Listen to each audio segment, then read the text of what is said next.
This was in 2019 when I was 21. I was spending the summer at my parents' house and figured I'd go camping in the woods in their backyard while I had the chance. This was a pretty impulsive trip. I just decided one morning I'd pack my bag and head out for the night. I'd done it a bunch of times before, so this wasn't some special camping trip or anything. I let my parents know where I was headed, then left at 4 p.m. to find a spot for the night. I walked for a good hour before finding an open area that looked nice enough. I got my tent set up, cleared out a space, and lit up a small campfire. It was really cozy, and the sun slowly setting made it even better. Exactly the kind of night I was hoping for, but it really didn't take that long for it to get interrupted. The sun was just about to pass the top of the trees when I heard a voice. A male voice, sort of muttering or talking. I almost felt like it was echoing a bit though, because it was hard to pinpoint exactly where the voice was coming from. It was also dark enough where the shadows from all the trees made it really hard to see much of anything. I probably should have mentioned these woods behind my parents' place were pretty vast and unexplored, as in there were no trails around here. So running into someone would have to be very coincidental. I thought they'd likely just pass by and that would be the end of it, but I continued hearing the voice for probably 5 minutes, which was long enough that it seemed they weren't just walking and were maybe staying near me on purpose. Eventually, I called out, just yelling hello to see if they'd respond. But before I even finished speaking the word, the voice cut out. The forest was now silent. I felt really uncomfortable and ended up calling out again. No voice or response. Now I was a little more on the creeped out side. With only 20 or 30 minutes left of the thin layer of sunlight, I decided I would just move spots. No need to stay there and be creeped out all night and let it ruin my experience. Within a couple minutes, I was heading back into the trees and looking for another place to call home for the night. I didn't have as much luck though. 15 minutes in, with the fading sunlight rushing me, I decided to just settle where I was, basically just among all the trees. It was a good thing I did though, because by the time I finished setting up camp, there was no light left. The sun was fully down, and the woods were dead silent. I found it calming though, knowing I'd be able to hear if that guy came back around, for whatever reason. I built up another small campfire. I enjoyed the warmth for a while, before grabbing my snack bag and taking out some stuff to make s'mores. I got a small stick and stabbed a marshmallow on the top and held it over the fire. I don't know what it was about it, but roasting a marshmallow over a campfire is just one of my favorite things to do. It helped get my mind off of things. I made a few s'mores and hung around the fire for a good long while, several hours at least.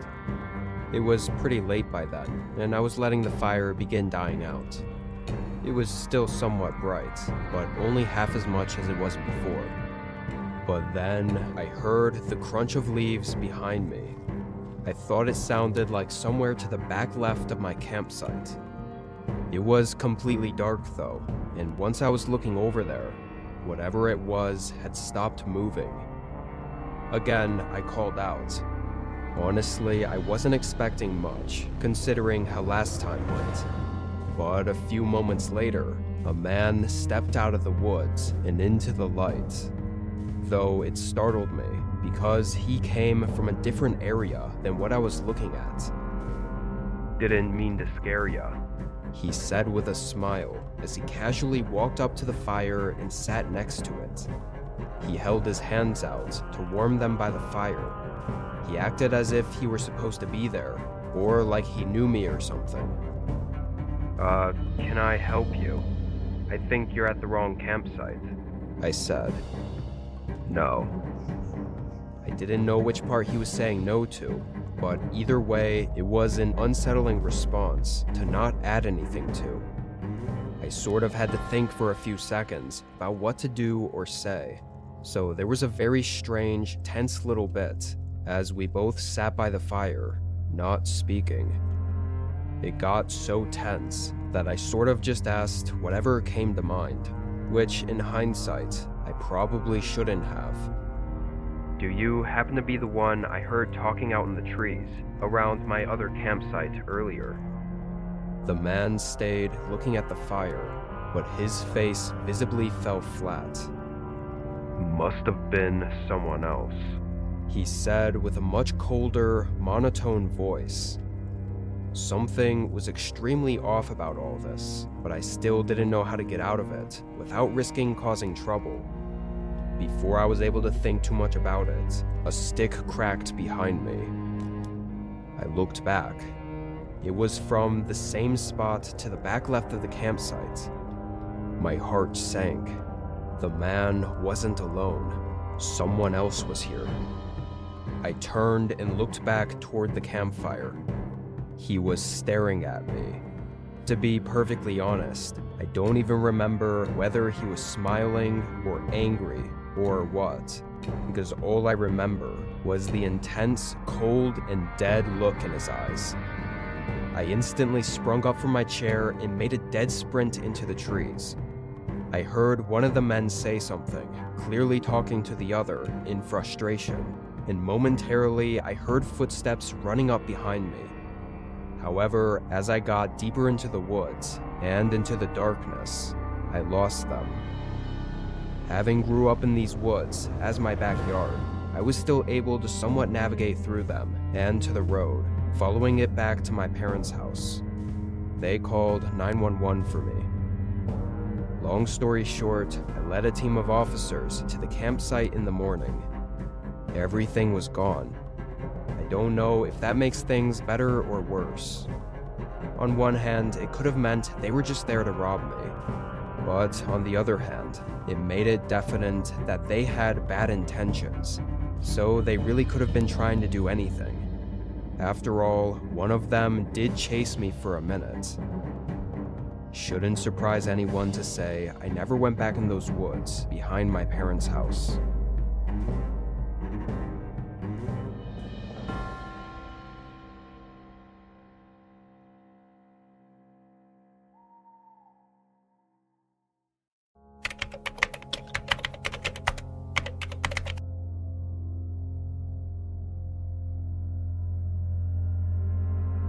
It was the middle of summer, and being an avid backpacker and camper, I'd heard from one of my buddies about old fire lookouts that you could rent.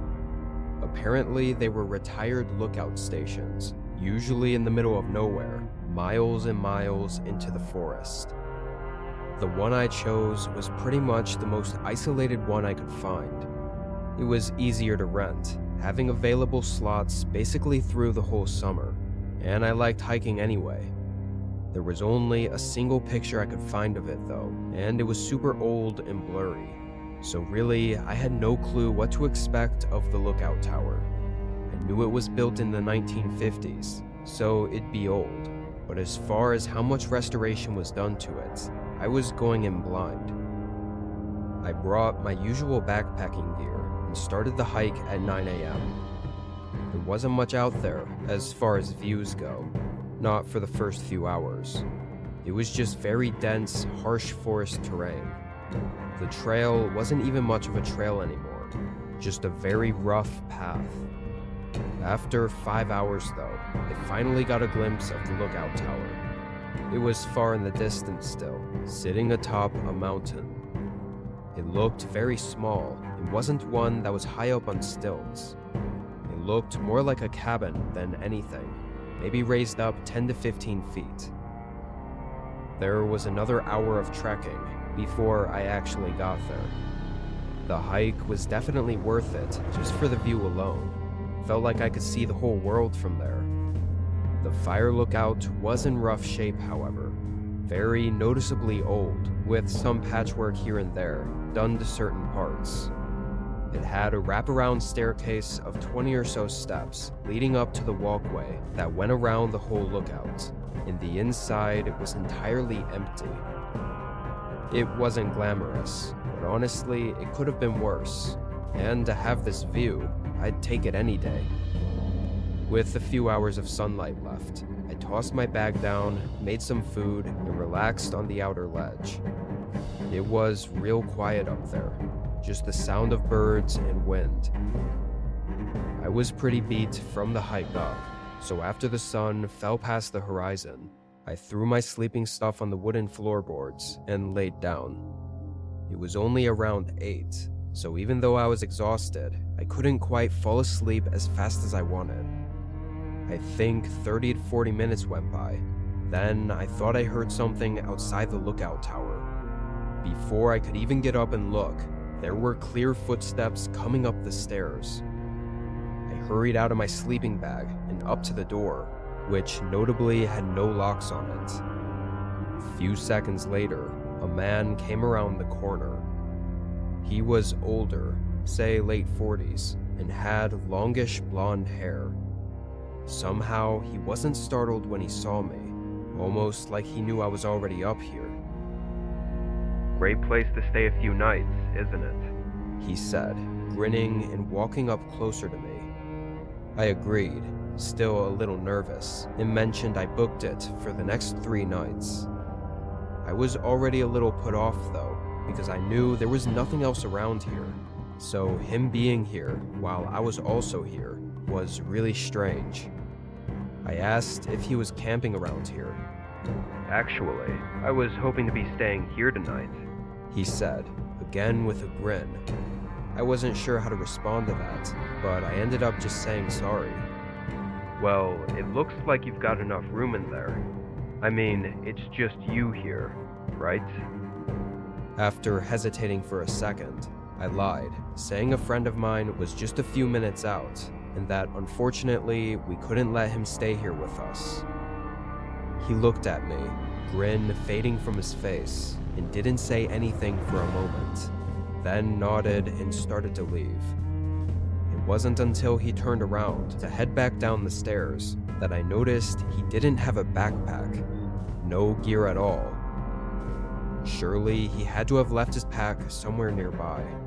Couldn't see why anyone would be this far isolated without any camping gear, even if they were planning on using the fire lookout as a shelter. I got some uneasy feelings about that man, so I stayed up a bit longer and just stared at the forest below the lookouts. I did end up getting really sleepy though, and got back in my sleeping bag and passed out. I woke up in the morning, feeling better and spending the first hour making coffee and enjoying the view. When I headed down from the lookout though, there was a note attached to the wooden railing at the bottom. It was just a piece of paper with the word "sorry" written on it, with a smiley face next to it. I assumed it had to be from the guy, but if he put this here, then he must have come back sometime in the middle of the night while I was sleeping. I immediately felt really unsettled just thinking about it. The fact he even left a note was just weird. Despite the strange occurrence, I decided to go for a walk. Maybe it was to also scan the area for any signs of the man still being around, because clearly he didn't leave when he should have. I wandered around the forest, down the hill from the fire lookout. There wasn't much to see though. It was all the same dense forest that I'd hiked up through the previous day, and I didn't notice any campsites or things left behind. I went back to the lookout and enjoyed the peace and quiet for the rest of the day. I stayed up much later than I did the night before. I had this small battery-powered lantern that I hung up on the wall so I could see a little better, and I just sort of existed. I thought about whatever and stared out at the darkness beyond the lookout, only slightly being able to make out the outline of the mountains. I want to say I didn't start getting ready for bed until nearly midnight. Could have even been 1 a.m. I set up my stuff, then grabbed my lantern and headed down the steps to the forest to take a leak real quick before bed. walked up just to the edge of the tree line. But as I got there, I saw something move in front of me. Just a glimpse of something shift out of the dim light from my lantern. I froze for a second, then held it up further forward, although it didn't help much. "Someone there." The silence that followed my voice made things even more eerie. I basically ran back to the lookout. It didn't feel much safer in there, though. Windows covered every inch of the walls, and like I mentioned before, the door didn't even have a lock on it. Part of me really wanted to leave, but heading out now while it was pitch black out, and with the trail being nearly non-existent, would probably be worse than just staying put. I kept the lantern hung up on the wall and looked out the windows at the forest below. It was really eerie knowing that with the light, if someone was out there, they could probably clearly see me in the window. Meanwhile, all I saw was darkness. I could see the bottom of the stairs though, so that's what I was focusing on, making sure nobody tried to come up. The longer I stayed there watching, the more this sense of unease started to fill my body. I didn't know what I was going to do, but I decided to pack up my stuff. At least then I could make a run for it if I had to.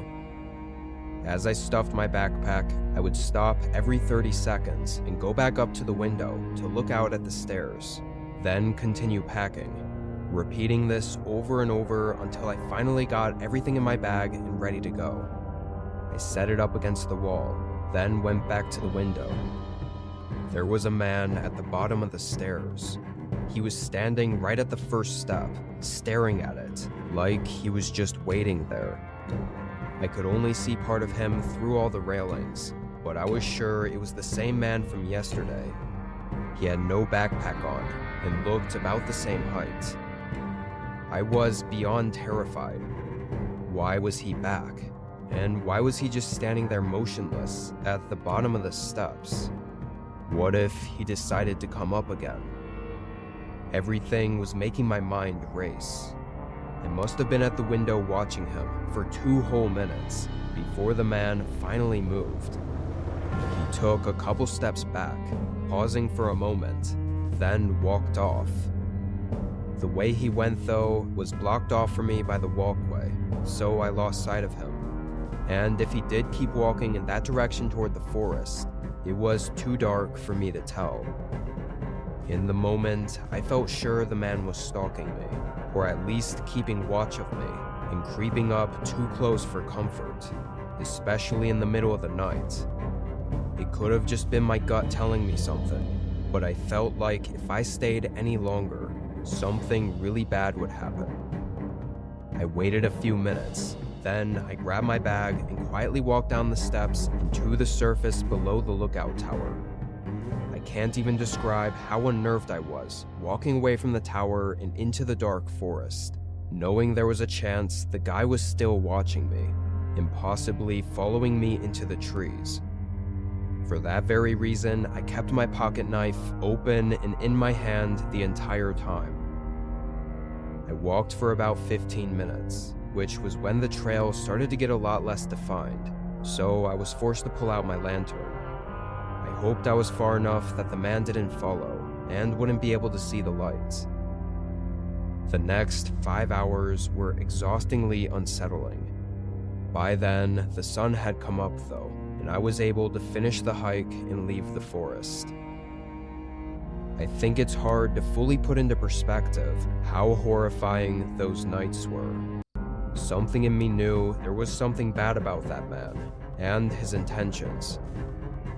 One thing I keep thinking back on is that I had told the man I booked the tower for 3 nights, which leaves no reason for him to have come back multiple times to check if I was there.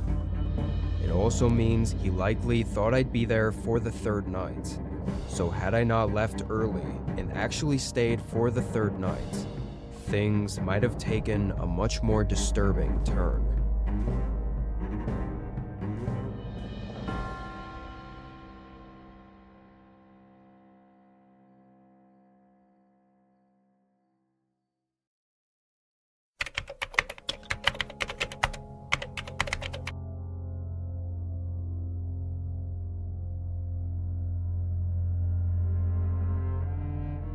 I was driving from northern Montana all the way up to Alaska. I'd converted my SUV into a camping rig and was spending 2 months traveling and camping out of it. And the main goal of those 2 months was to drive the Alaska Highway. This road was famous for a reason, though. It went through the western portion of Canada and was very desolate and rough. I knew that beforehand, so I came in as prepared as possible for the journey.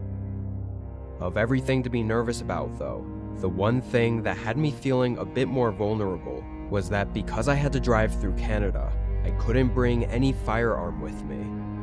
Usually, I always carried a piece tucked under my seat just as a means to protect myself in an emergency, but for this trip, I couldn't. Anyway, the first day went well. I got in a good 8 hours of driving. Most of this section of the road was a little less desolate than the next portion. This next part only had a gas station every couple hundred miles, so I had to stop and fill up every single time and be very careful about how I drove. By sundown, I was just about ready to pass out. I pulled off on the next campsite I saw. Out on the road, there were rest stops every once in a while, but there were also a ton of trails that just had empty, wooded camping lots. Those were the ones I always preferred. Since it was already late, though, I didn't see much of the lot I pulled into. It just looked like forest all around me, and nobody else was there. So I put up my window shades, hopped in the back seat, and slept until morning. Everything seemed fine. I got good sleep and didn't wake up at all during the night. Before hitting the road again, though, I wanted to stretch my legs and get a walk in. Right when I stepped outside, I noticed a trail, so I decided to follow it. It wasn't very long, though. I think I walked maybe 5 minutes before getting to another campsite, but something didn't feel right about it. It was scrappy and rugged. Clearly someone had been there recently, and it sort of looked like they left in a hurry. Half of their stuff was missing, and the other half was torn up and thrown across the site. After only being there for 30 seconds, I turned around and headed back. I didn't know if someone was still around, but I trusted my gut and walked back to my car. When I got back, though, there was now a truck parked right up next to my car. It was an all-black pickup truck with tinted windows. Nobody was outside of it, so I assumed they were inside watching me as I got up to my car and got in. With the strange campsite and the sudden truck parked near me out in the middle of such an isolated road in the forest, I just left right away. I didn't even have to think about whether or not something was actually wrong, because getting out of there quickly was the obvious answer. I drove for 3 to 4 hours straight after leaving that campsite until I got to the next gas station. I pulled in. This gas station looked very old and only had one double-sided pump. Nobody else was there. I got out and started the pump. I have to say, the views were incredible out there, with mountains in every direction, so I didn't mind waiting a while for the slow gas pump to fill the car. However, after a few minutes, I saw a truck coming down the road. As it got closer, I was almost sure it was the same black truck I'd seen at the campsite. My stomach tightened when they pulled into the gas station and right up to the other side of the pump. Of course, it made sense they'd be getting gas, as you kinda had to at every stop on this road, but it still felt a little strange. Why would they have pulled into the campsite and only stayed there for a few minutes, just to leave right after I did? Thankfully, I was done in 30 seconds, getting back in and driving off. I think part of what made it all feel so off was that I never saw the guy. He never got out of the truck or showed himself, so it just made it all feel a little more unusual. Regardless, I felt good knowing now that my tank was full. I'd be driving non-stop for a while, likely putting a ton of distance between us and getting to just enjoy the scenery. Also, I'd hopefully be ahead enough to find a campsite during the day, so I wouldn't be parking anywhere blind like I did the previous night. I drove a long while, pretty much until I noticed the sun start coming down.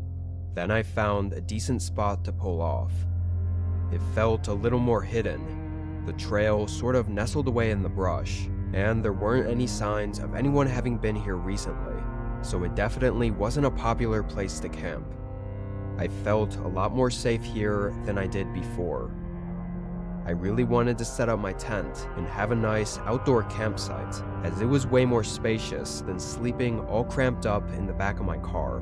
But something in me told me not to, just in case. So I just made food outside and enjoyed the nature until sundown, then got back in my car. The next day was hopefully going to be shorter than the last two, and knowing that, I decided to stay up and watch some videos on my phone that I had downloaded. I was there, awake for probably 4 hours. I felt very comfortable there, and was actually really excited to be getting into Alaska tomorrow morning. But then, around 11 p.m., I heard something outside my car. Even from just a second of listening, I was 100% sure it was a person walking.